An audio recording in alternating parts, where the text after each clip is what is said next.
and ours for tar-soaked sand.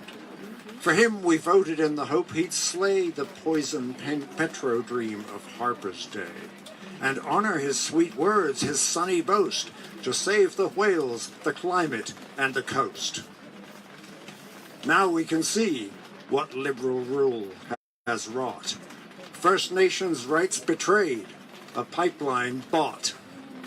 Look well and learn from craven Trudeau's fate. Our future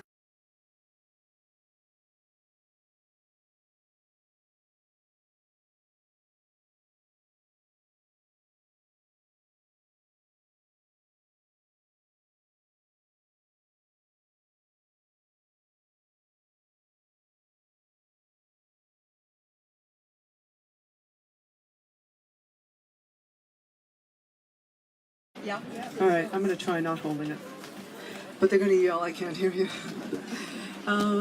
My name is Eve Joseph. I'm going to read a piece that has to do with my daughter's experience on this mountain 4 years ago, as John mentioned. But first I want to say my children are Squamish Nation, Saul, Celia, and Lee. And I want to acknowledge the land that we're on, but I want to specifically say thank you to Leonard George. I didn't know Len was a really wonderful friend and family member, a wonderful community member.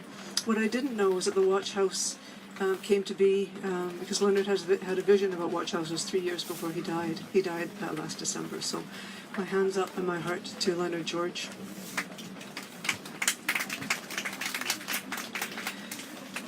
Resistance has no timeline. 4 years ago this November, my youngest daughter, Celia, turned 24 on Burnaby Mountain. It was the day after the Kinder Morgan injunction was upheld and the RCMP began arresting protesters. It was a rainy night, and I imagine it was hard work to keep the sacred fire on the mountain from going out.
It had the power. Sometimes change happens with a gale force intensity. Sometimes it is subtler, a moment on a mountain, a rustling through the trees. Here we are again, doing as Leanne Simpson says, what we have always done.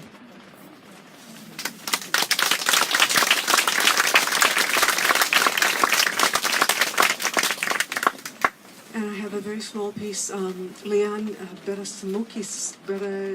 Samosaki Simpson is an Anishinaabe scholar, writer, brilliant woman, an activist. I wrote to her and I asked if I could quote a paragraph from her most recent book. The most recent book you should all read is As We Have Always Done. And this is Leanne's words. When my indigeneity grows, I fall more in unconditional love with my homeland, my family, my culture, my language, more in line with the idea that resurgence is my original instruction, more in line with the thousands of stories that demonstrate how to live a meaningful life, and I have more emotional capital to fight and protect what is meaningful to me. I am a bigger threat to the Canadian state and its plans to build pipelines across my body, clear-cut my forests, contaminate my lakes with toxic cottages and chemicals, and make my body a site of continual sexualized violence. Leanne Bettasamoki Simpson.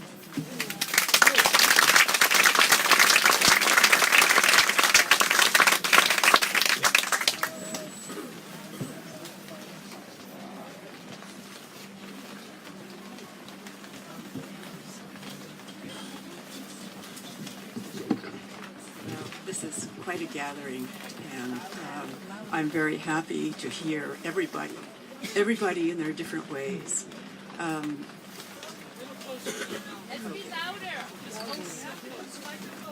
All right, right up. Okay, I'm a poet, and so this is a rather small poem, but it registers my anger. And the word deer in it is spelled D-E-E-R. What unspoiled nature!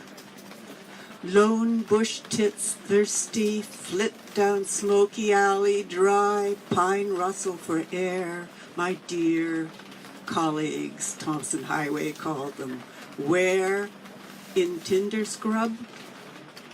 Context for pipeline pumping bitumen, corner of Indian arm, despite Tsleil-Waututh standoff across these murky waters. Flotilla of outrage, canoes with paddles raised, kayak protesters strung along Westridge Terminal, the West Coast, the knuckle under. National interest, meaning exclusive corporate interest, despite First Nations territorial fight to preserve what's left of our near colleagues. Resident orcas in the strait, aggrieved, whale mother starving calf signal all of our dire straits.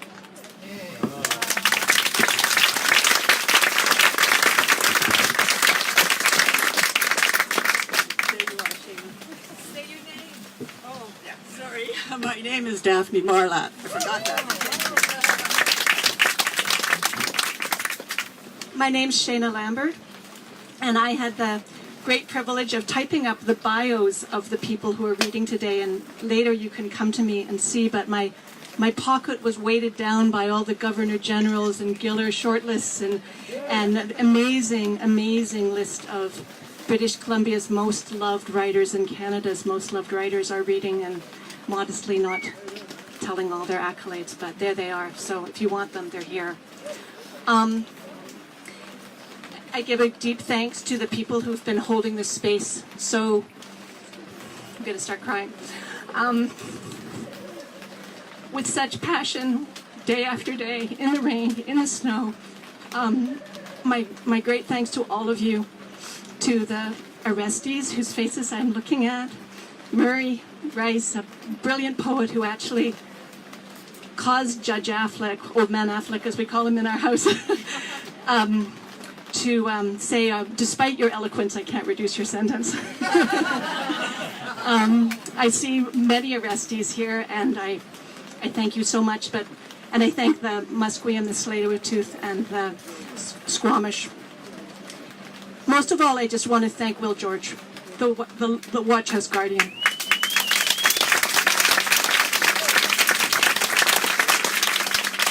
His incredible bravery being here for so long, helping with the building of the Watch House and its creation, and hanging off the Ironworkers Memorial Bridge as is incredibly brave people did recently.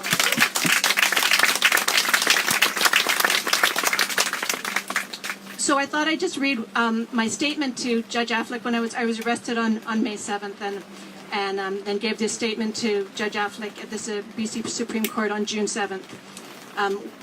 Everyone would had an opportunity to give a statement. You'll probably hear some others today.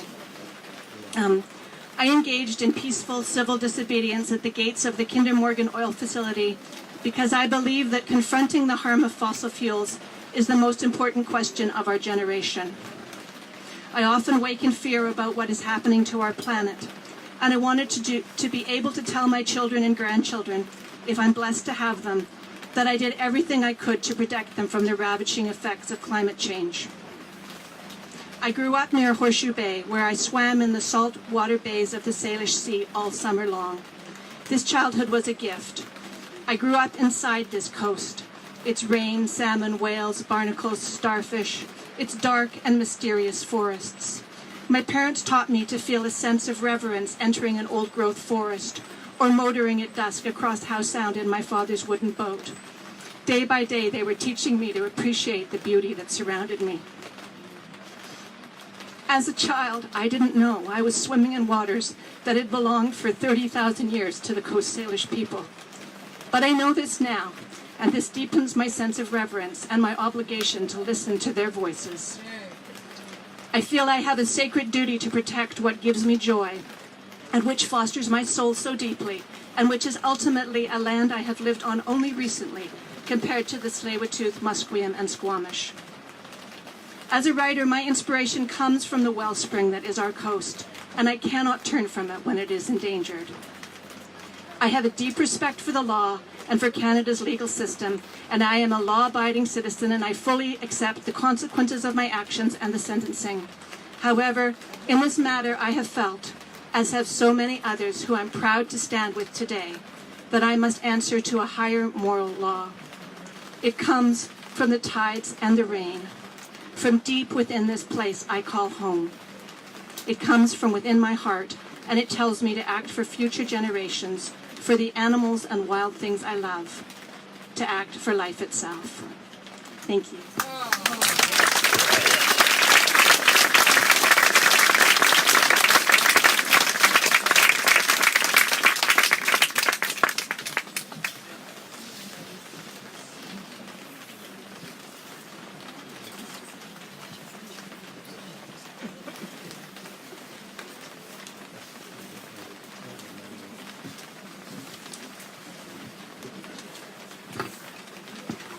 Good afternoon.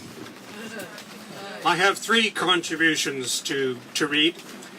My name is Andrew Nikifork. And the first one is entitled, In Bed with Oil. Wild and ungovernable, fires rampage dying forests. Glaciers melt, recede, their silty grey waters roar and torrent the hillsides. We charge on, strip every last drop of fossil oil, create ourselves as fossils, uncreate our children's dreams. Earth warms, seas rise, caribou lose their mountain niche, orca and salmon their deep. Waters dry except where they flood. We frack them to poison and methaned air, shutter our eyes, our ears. Someone calls it denial. I call it criminal. Those in charge sing money's song, but you can't eat, drink, breathe money. Gold bullion as useless as worn through ballet slippers. Lucre piled in offshore hideaways. One-armed and blind, we squander our gifts. We are chaff and tumbleweed. Our oily towers blot the sky. Our generations scavenge the ruins. Poles melt. Ice flows no longer flow. The ravaged earth weeps for the havoc of our addictions. How we kill ourselves, sloughs us off, begins her epic healing. That's Dorothy Field in Victoria.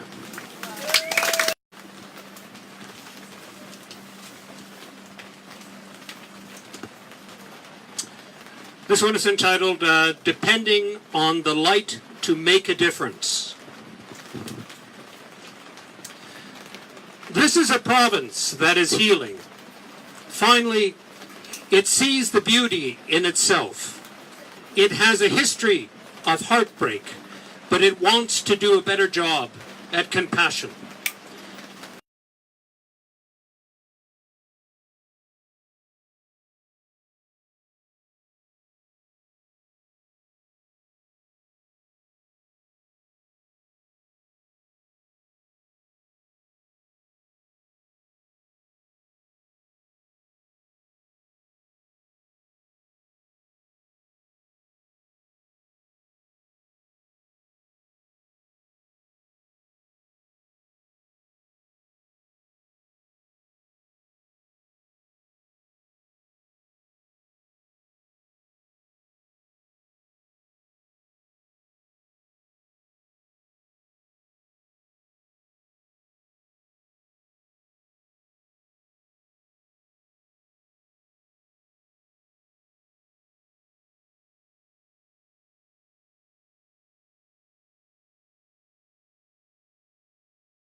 Have one duty, one soulful commitment.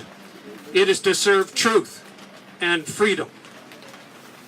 These duties, as Albert Camus often reflected, can be arduous. More than 50 years ago, he argued that writers cannot serve those who make history. They must serve those who are subject to it. He added that the great citizens of a country are not those who bend the knee before authority, but rather those who, against authority, if need be, are adamant as to the honor and freedom of that country. I am here today to defend liberty and freedom, and I am here to defend the rights of the Coach Salish people and the citizens of Burnaby to protest against an egregious pipeline. The Canadian government has bought this leaky steel pipe from a corrupt Texas company with taxpayers' money. To defend its purchase, the government has lied about the economics. There is no Asian price premium for bitumen, and there never will be.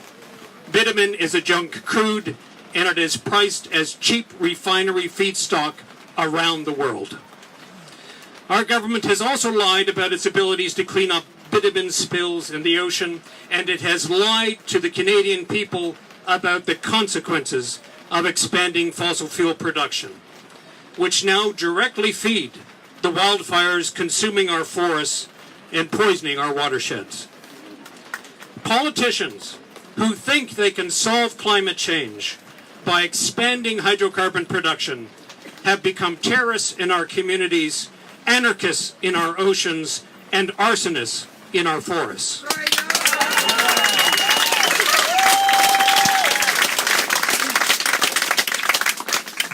They are behaving like crazed firemen who pour gasoline on a fire instead of water. Our children, who can see the moral hazard clearly, are now living with the flames and the carbon-filled skies. Yet our political leaders, both provincial and federal, cannot recognize the dishonesty of their decision-making. Each day, the insults grow. And each day, the resistance grows stronger. Thank you.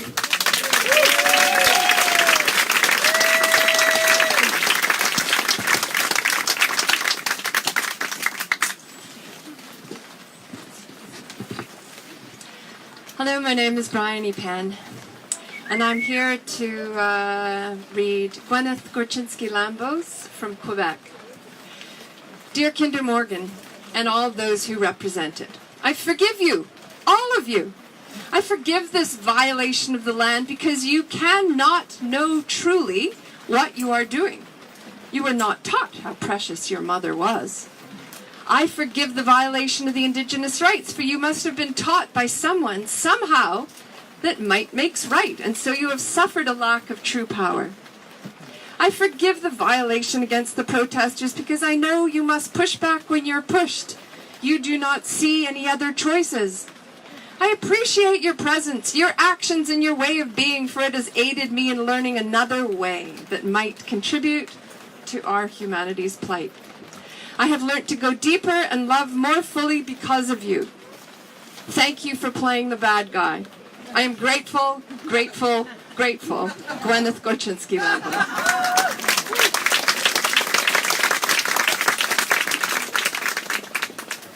I'm a journalist, and I just wanted to ask a quick question. Is there any journalists from mainstream media here? Are you here? If you are, thank you. Thank you for the hardworking journalists that are left, that are actually given the mandate by their employers to come and cover events where we have some of the top writers of Canada speaking. So yes, you're here. It's essential that we get these messages out, and I just want to hands up to the journalists that might even fight their news producers in the morning who say that they'd rather send them off to a, I don't know, cakewalk somewhere. So this is a story I wrote when Granny died, the killer whale, and it's and this is really dedicated to the matriarchs. It's a cold, windy morning at Deception Pass, a narrow channel between Whidbey Island and the mainland at the U.S. end of the Salish Sea. Around 70 people are gathered to mourn the death of 10 members of the southern resident killer whales in a single year. Amongst the deaths are Sila, or Granny, also known as J2, believed to be 105 years old, and 9 other members of this endangered orca population, 3 of them newborns. The Samish are holding the ceremony, sending cedar planks graced with chinook and boughs of cedar out to sea as an offering to the whale families, J, K, and Alpods. Samish elder Rose James wraps the witnesses in blankets, and drummers accompany the singers as they push the fish out on the makeshift boats to the family. James thanks Sila for showing herself to people and making them happy. Loons, scoters, and buffleheads bob offshore, and eagles and some wily crows eye up the salmon. The other witnesses are all from around the Salish Sea, scientists, ecotourism operators, non-profits, journalists, and people that just love whales. With this population now sliding towards 70, our little group mirror the whales in more ways than just numbers and range of ages. Like the Samish, these orca have complex cultures and diverse languages. They care for their families and look to the matriarchs for guidance long after their reproductive years. They have rituals for sharing territory. They sing, share their food, play, court, nurse their babies, and like us, grieve at loss. I look around at the faces and reflect on what it would be like to lose so many of my clan in 1 year. The Samish know what it was like. They know what it was like to lose babies from malnourishment, to see young adults dying from accidents, to see food sources depleted and laid waste. Every 5 minutes, the ceremony is interrupted by fighter jets flying barely 100 meters above us. They are so loud that speakers, singers, and drummers stop and wait until the jets have descended to the Naval Air Base at nearby Oak Harbor, then resume. The orca have a similar reaction to the noise of tanker traffic. In order to catch Chinook, orca need to echolocate, but the equivalent of a fighter jet flies by every 5 minutes.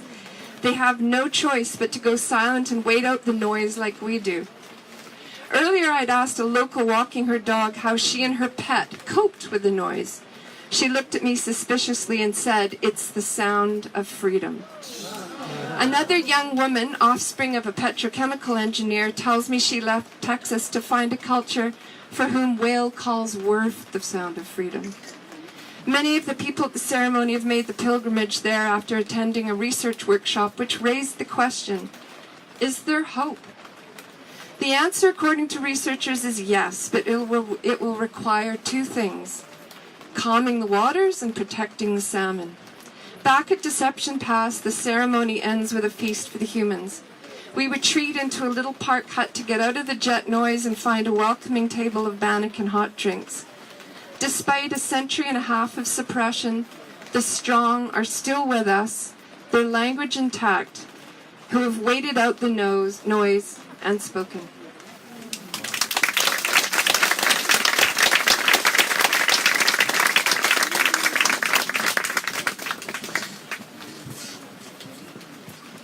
Quick note, there's a curly-haired gray dog tied to a post out here that's getting awfully wet and cold. If that's somebody's dog, if they need a little TLC. And let me welcome to the stage the great poet, award-winning poet, Patrick Friesen.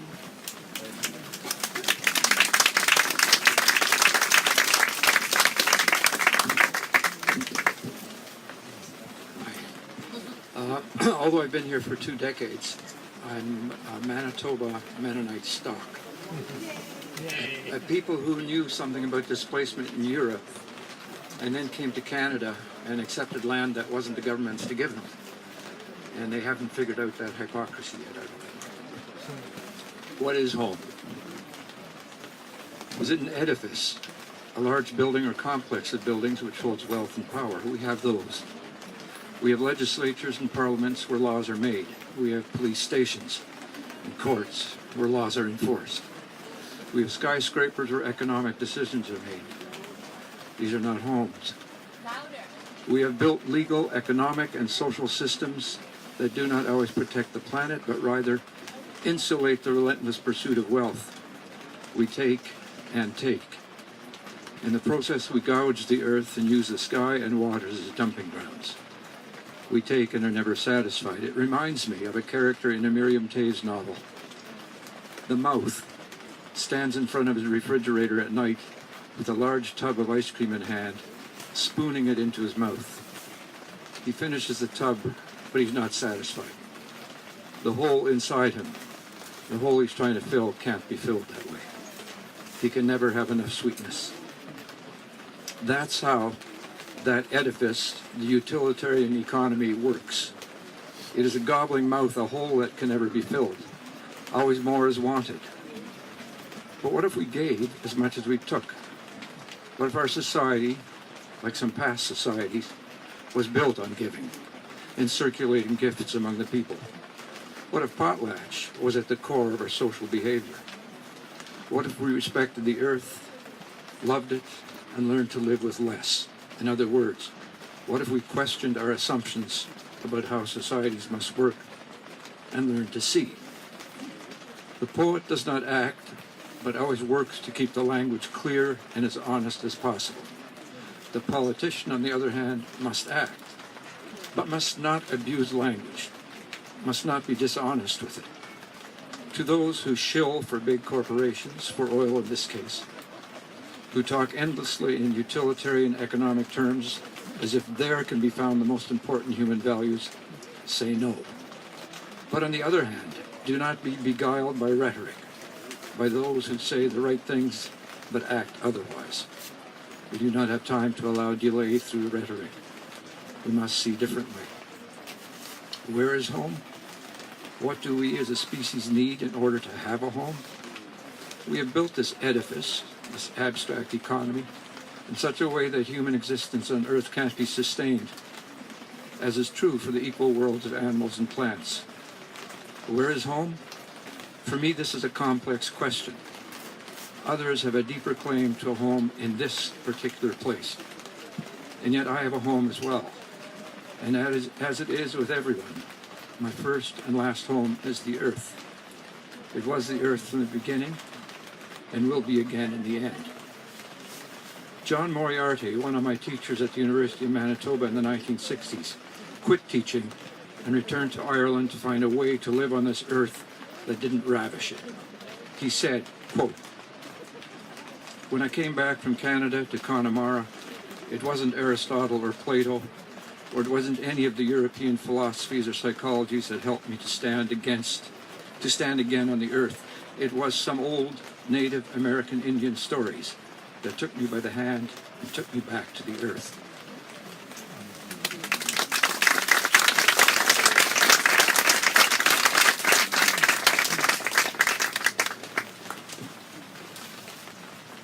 poem called Tongue.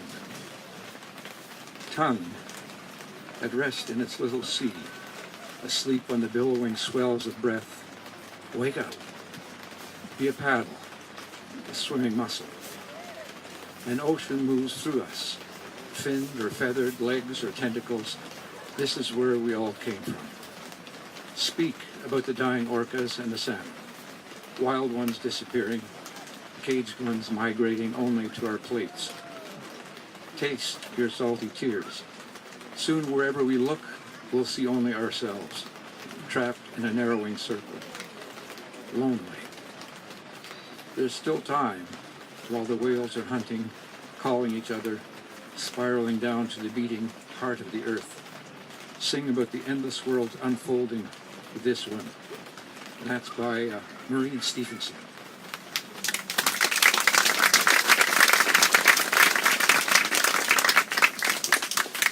And one more. I am. I'm doing the best I can. It feeds back on you and you can't hear yourself. This is called Cycle for Cancer. A province away, the inconceivable ocean. Land points charred fingers into the strait.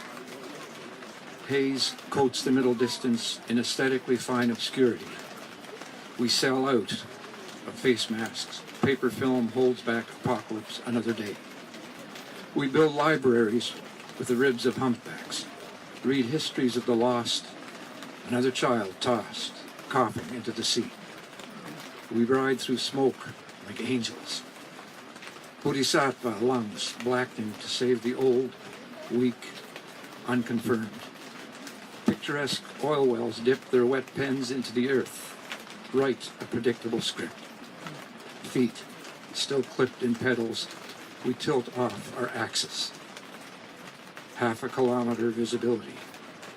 We retreat inwards, indoors, slip under the mat like keys. Sevenfold, we pitch tar out over the water, light the match. Welcome the way it settles in our chest, this fire, and stays. There's a distance between cause and correlation. Cause, cause, cause, beats through the smoke. Forests burn, and the ocean catches all our breath. We walk into the water, our own blood on our hands. And that's by Lise Gaston. Thank you.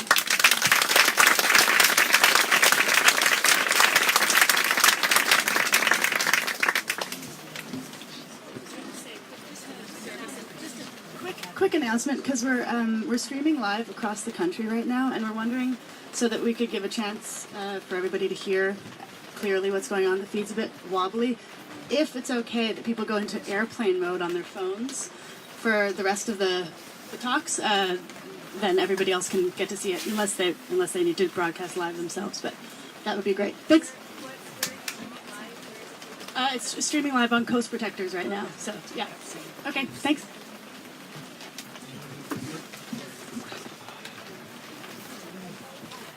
Hello, my name's Joan McLeod, and I'm going to start with a poem from Yvonne Blomer, who is our poet laureate in Victoria, where I'm from. Oh, okay. How am I now? Better. Good? Woohoo! Okay. It's called This Ocean is a Room for the Dying.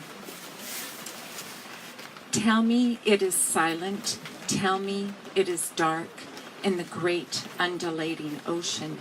My mother died. She dies. My son breaches and surfs on the grass outside my mother's window. Tell me it is still, even where movement resides. Tell me it is cold. Speak of hunger, of salmon. Become thin. Kelp the whisper your body knows it cannot feed on. This blue light, your great hall, tell me you will surface with your still calf for one more day, only one more day. I listened for your breathing, my body on the shore.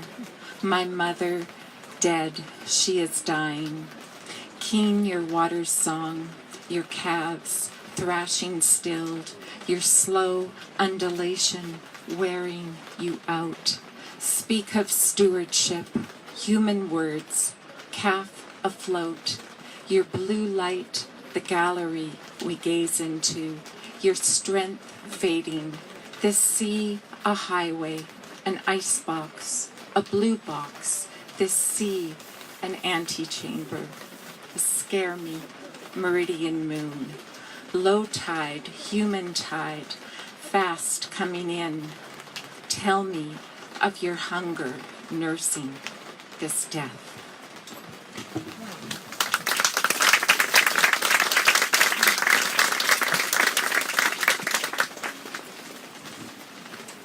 And this is from me. My first play was a one-person show about a widow whose husband had died on the Ocean Ranger, the oil rig that sank off the coast of Newfoundland in 1982. Most of the research I did took place in the CBC, listening to tapes of interviews with oil execs, scientists, politicians, and most importantly, family members whose loved ones had died on the Ocean Ranger. During the days directly after this tragedy and the long inquiry that followed, family members were failed time and time again. There was no apology from Mobil Oil or contact from that company for days after the accident. Loved ones heard the names of the dead for the first time on the radio along with everyone else.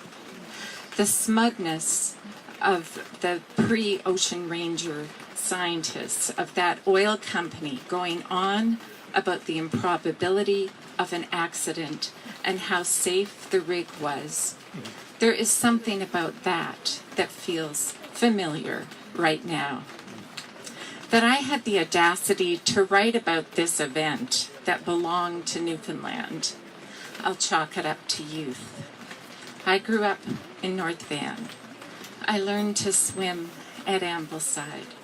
I love this coast, and being here today doesn't feel audacious.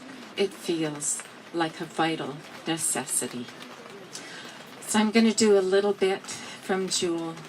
The character's name is Marjorie. She is 30 years old, and it has been 3 years since her husband died on the Ocean Ranger.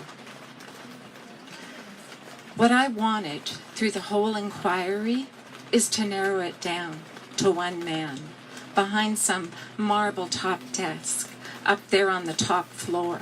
I want him to say, yep, it was my fault. My fault about the design flaws, the lack of survival suits, and the evacuation procedure, that the life rafts would have gone down in a lake. I'm your boy. Not that I meant any of it, but I sure as hell did screw things up. You think safety is top priority, but it just gets lost somewhere along the way. You get tested, and you completely fail the test. Now, I don't want to cause this man any harm, but I would like to place him aboard a drilling platform after midnight in February, over 100 miles from the coast of Newfoundland. An alarm calls this man from sleep and onto a deck that is covered in ice and tipped over 15 degrees. He is in his pajamas and being lowered into a life raft, into a sea of 50-foot waves. Then I would reach down and I would lift that man up from this terrible place, just like the hand of God come to save him. I would remove him from all that terror and certain death. I would take his shivering hand inside my own, and I would turn it over and over until he sees it. His hand is the hand of God, and he could have gathered them all up, saved 84 men from the North Atlantic, and he chose not to. And I don't care who owns you, mister. I don't care if you're Mobil Oil or you're a Fed or provincial. My sadness and my husband's death, it was handmade by someone. Thank you.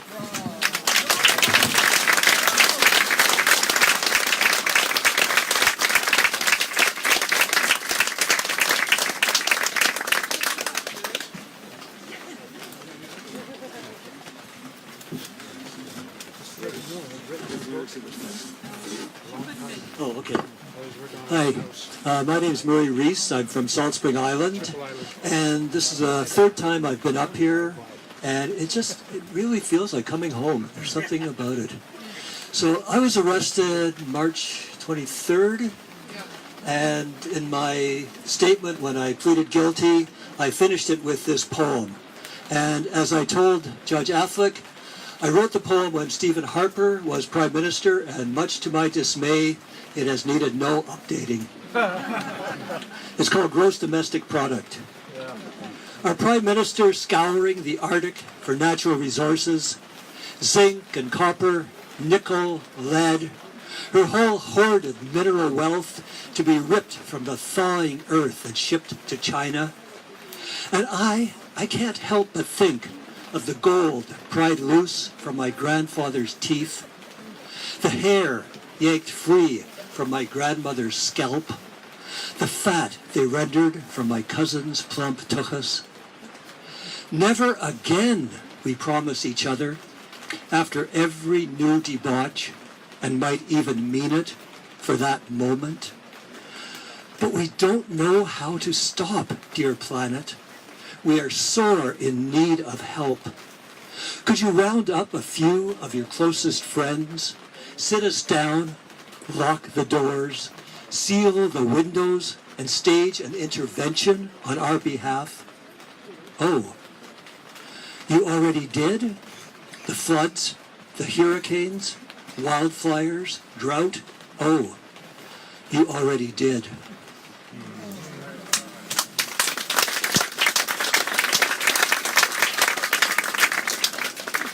And this is a poem by an Ontario poet, Jerry Jariat.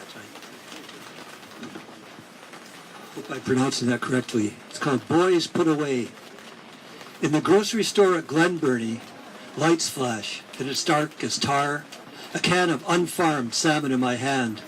A child squeals, a mother hushes. Everybody okay then? Lights should go back on in a minute or two. We wait.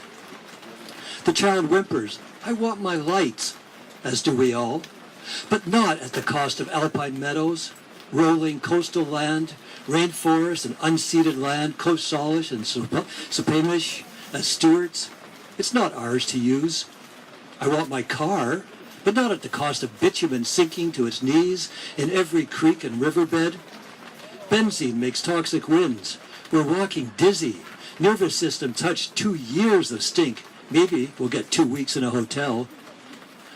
I want energy, but not at the cost of oil spilling in our oceans. No sandpipers ballet, no gray-headed loons to dive. Seals will choke on tarred shrimp. Even the bright green sea lettuce smothered. Boys, put away your pretty bulldozers. Your dump trucks, little steam pipes, stop digging in the sand. Take a dance step forward into maturity. Look around. Learn to build windmills, tidal turbines, solar panels, electric cars. Capture landfill biogas or rain or body heat to turn a turbine. No poisoning of rivers downstream, of tailing ponds or pipelines. See it. Shimmering rivers, brown, beautiful earth, soil rich and fertile with a green canopy jitterbugging with life. That giant scar will heal. One day, our great-great-grandchildren will picnic there, make terrible modern music. They will foxtrot and boogie and circle in sacred dances, proud of us for standing here. Jerry Jariat.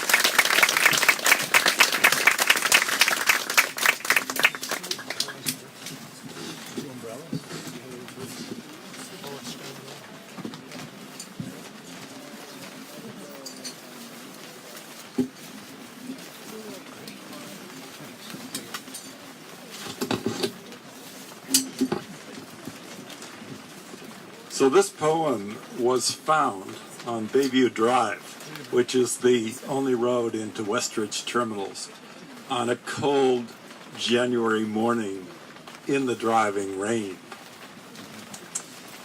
It's called The Defense of Necessity, and this is Gordon Cornwall. I'm Claudia Cornwall.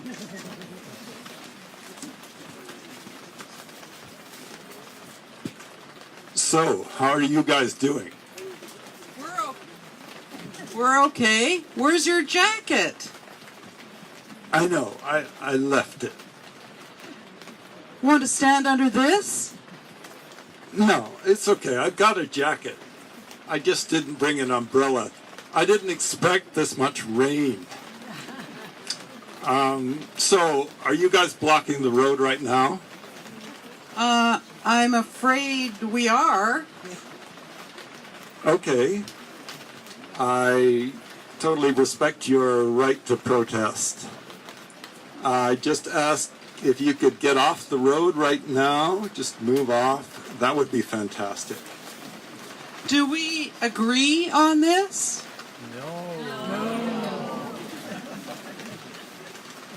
Thanks, guys. I really appreciate it. No problem. And, Do you have anything for us? so unfortunately you guys are being pressed to work for Kinder Morgan. You know, we feel bad for everyone. We feel bad for the workers, we feel bad for the police, but we don't feel bad for what we're doing. I'd rather be in the sun somewhere in Florida or something like that. But we feel too much of an urgency. I've done my days. I'm 70. I have grandkids. I have 6 of them. I feel worried for them. I feel extremely worried for them about what's happening. So that's why we're here. I totally respect your respectful protest. We don't know what else to do. We've done petitions, we've done marches, we've done so many things, and we're peaceful. Yep. We're not into hurting people or even swearing at people. We want nobody to get hurt, everybody to be peaceful, and we totally respect your right to protest, to get your views across.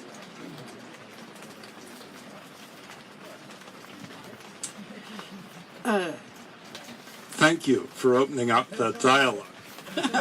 We would like to have a real dialogue. You know, we're just human beings and we're trying to cope with situations that we perceive as difficult. Anyway, you're probably anxious to get out of the rain. We're here to listen to you. We're here to talk to you. We come here every day. You've probably seen us before. I think we've seen you before. I remember you. I've seen you a couple of times. Yeah, we saw you here last week.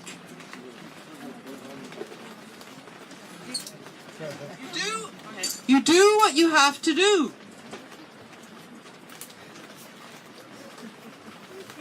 So we come here and touch base.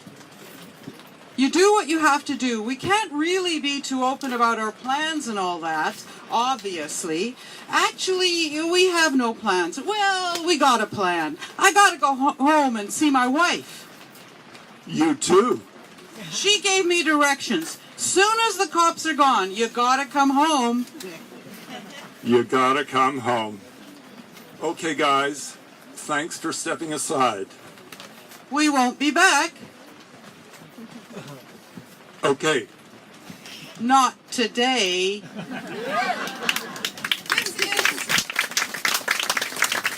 These words were not altered by us, only somewhat selected and arranged.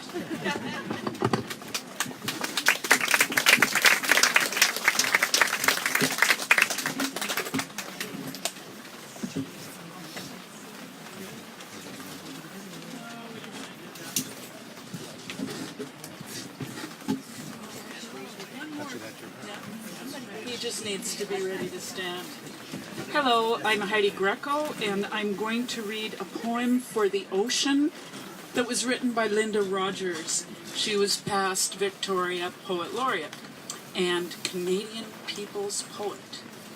It's called Day 17. Today is someone's birthday or death day. They're sending balloons up to heaven, not thinking what goes up must come down to strangle another fish struggling upstream to spawn. Someone else is downloading a plastic heart, or maybe a gun, and a peach falls off the branch right into my hand, the way daughter, the unnamed child of Talqua, held aloft for 17 days by unnatural force, the power of mother love that traveled 1,000 miles, the longest second line in history, left the jazz echolations, spray parasols, filthy saltwater tears, and sank to her grave. This is the way we remember them letting go. Taste of ripe peaches, tiny bodies relaxing, saline baths, sound of umbrellas closing, trees shivering, rubber soles in hospital corridors, holes in the ocean, silence. And this is, yeah, that was Linda Rogers.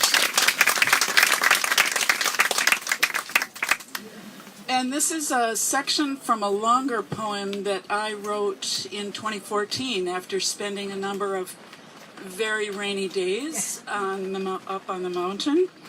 It begins with an epigram, a bit of guidance from the I Ching, which tells us, nature creates all beings without erring. It tolerates all creatures equally. This is its greatness. Like reaching into your backpack, fingers closing on a slug, the thrill of its slime insinuates a chill against your hand. Its gluey trail, so resistant, withstands repeated wipings, swipes across the grain of your jeans, leaves its lingering glitter, tracing the lines of your palm. Compare the ooze of bitumen, bit-chew-men, bitch you men. The thickened ooze of bitumen scraped across a beach, seeping from a pipeline, leaching into soil. Instead, muse on the sweetness of persistent forest slime, scent of rotting leaves, the slippery trails of shiny slugs, black gooiness sublime. Thank you.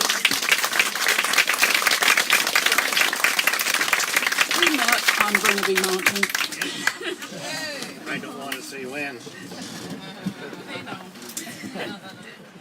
My name is Brian Brett, and I believe I'm the final reader, so I've somehow inherited a few pieces by other writers to read to you.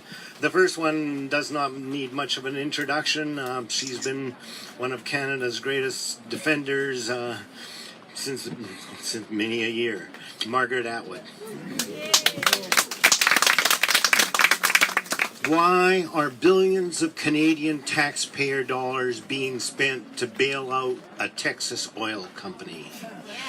Canadian taxpayers are now unwilling participants in a potentially ocean-killing project that ignores Indigenous rights. Surely that's not how we want our money to be spent.